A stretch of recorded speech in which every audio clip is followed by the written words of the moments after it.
Hi, my name's Danielle, and welcome to another episode of Board Game Bakes, a show where we make board game pieces or components of some of your favorite games that you could use for your next game night or just for fun. This week we're going to be making a vanilla almond sugar cookie Carcasonne board. Wow, that's a mouthful. I picked Carcassonne because when I see meeples, which we made meeple cookies last week, you can click the link down below if you want to make those. The first game that comes to mind is Carcasonne. In Carcassonne, you draw tiles from a bag, and then you place them onto an ever-expanding board.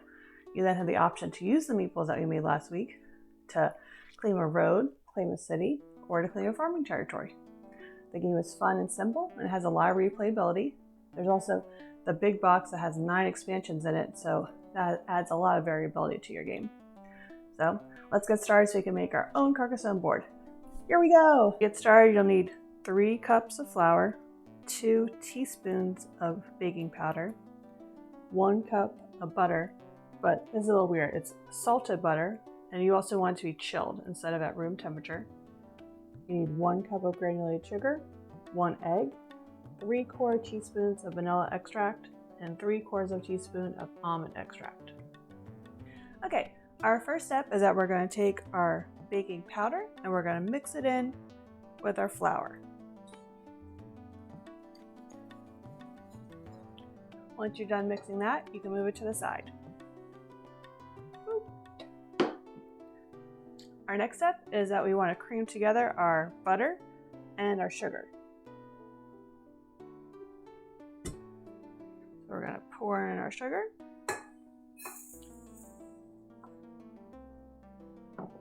And add our butter. Bloop. If it wants to come out. Roar. Okay, we're in business.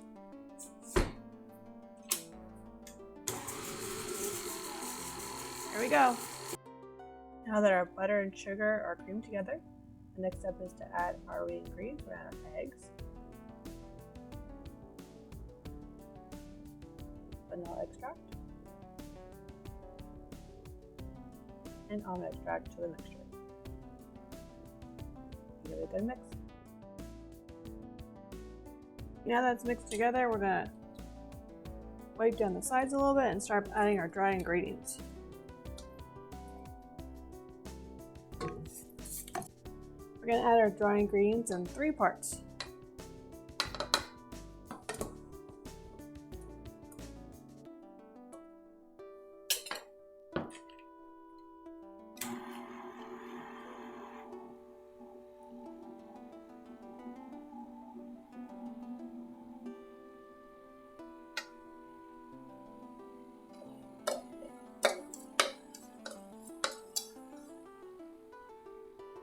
Only got a little bit of flour on the table.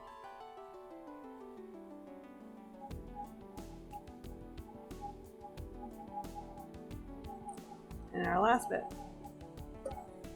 And this dough is a little crumbly.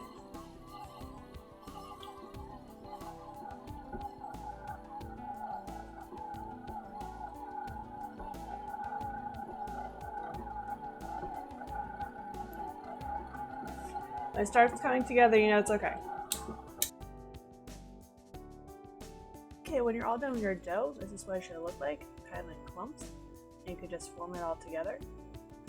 And the nice thing about this dough actually is that instead of chilling it first in the fridge, you're going to roll it out, cut into the pieces you want, and then you're going to put the entire cookie sheet in the freezer. So now I'm going to form it into a nice ball so that we're able to roll it out. I'm going to lightly flour the surface and then get rolling.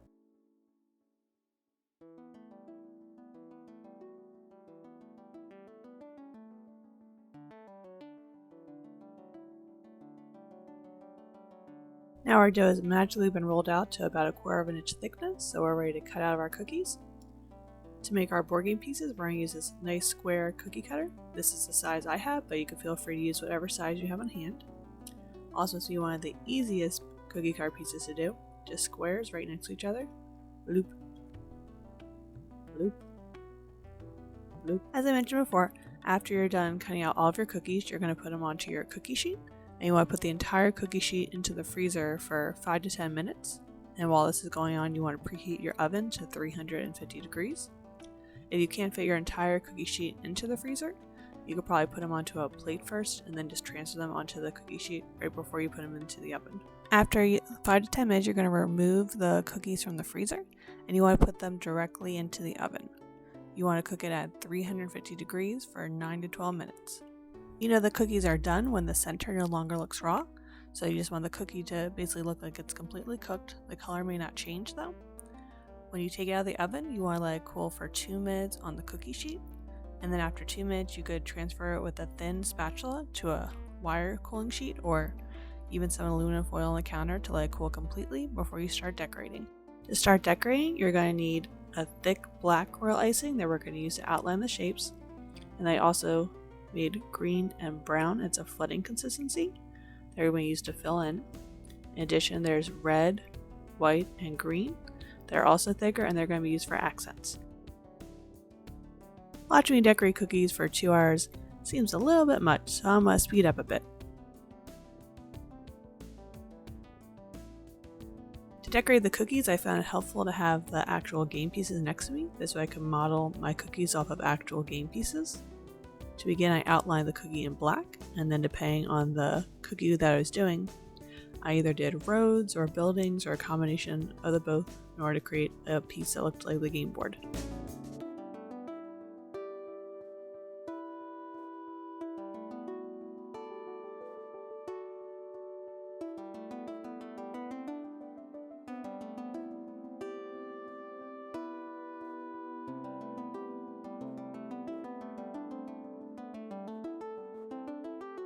Next, I used my green icing with the flooding consistency to fill in all of the grass areas.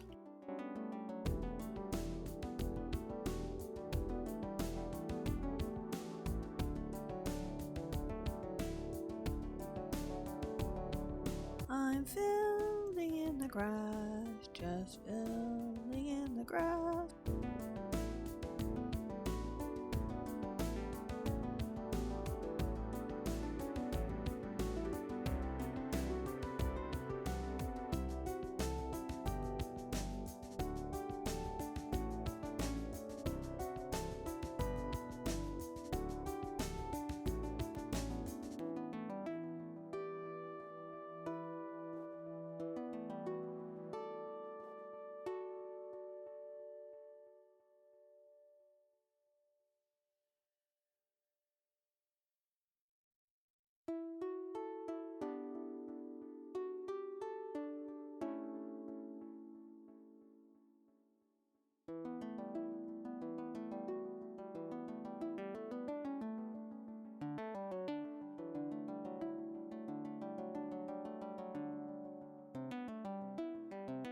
After all of your cookies have grass in the right places, it's time to start filling in the buildings. So take your brown thin royal icing and fill in all the spots that are left for the buildings. By the way, while decorating cookies, I recommend rocking out to whatever your favorite type of music is. For me, I was listening to some fun show tunes.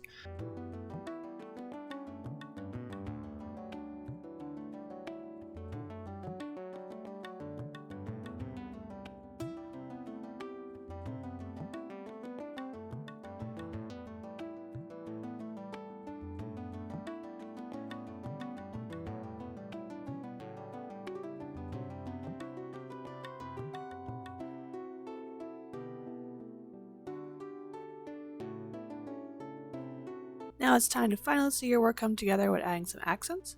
The first one I did was red, which is mainly just adding roofs to some of the buildings on the fortresses and some houses.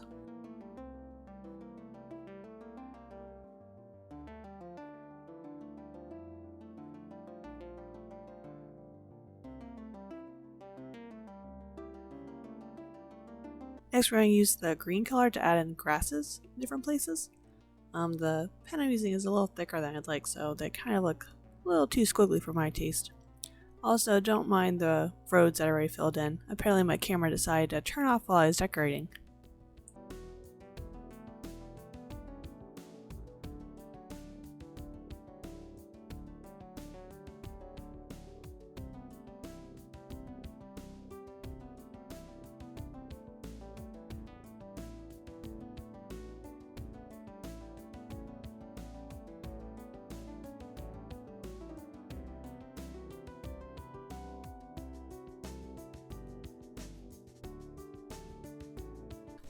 voila, our Carcasonne board is complete, and I think it looks pretty nice.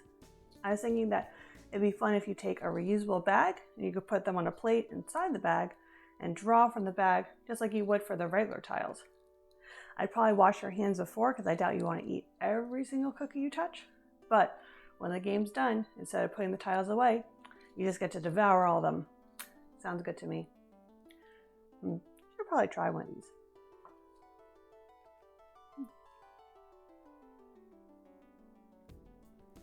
Pretty good. Thanks for watching another episode of Board Game Bakes. Please like, comment, and subscribe below. Let me know in the comments if there's any games that you'd like to see featured on the show. And you can follow me on Instagram, Pinterest, and Twitter. And keep playing games and keep them sweet. See ya. You're going down. What tile am I going to get? It's a good one.